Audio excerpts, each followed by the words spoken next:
kilikili ko, ayan. Problema ko talaga is yung kilikili. So, meron ako dito ngayon na ipapakita sa inyo. So, eto siya mga sisi.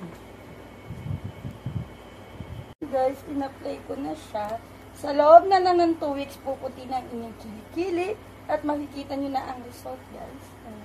Konti-konti lang ilagay natin. And then mawala ang mga chicken skin. And you know what? Dili po siya kinahanglan nga i-apply ninyo once ni-reach na nimo ang imong puti kilikili goals. Kaya pwede na siya alternate, so sobra katipid yun siya. Makasulbad sa inyong kilikili problems. Ma-reach yun ninyo ang inyong gusto, guys. And you know what? Pak! Tanawa lang, guys.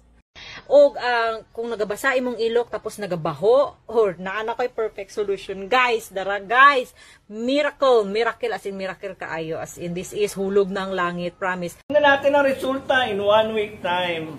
Siyempre kahit pa paano naman malaman natin kung ano talaga ang resulta. O diba? May mga konting marka pa.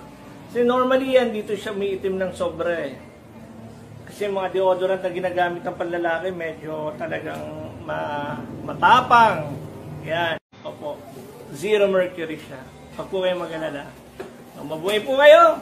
Tatay Uno, huwag kalimutan ang Miracle Cream ng Glow Finity. God bless.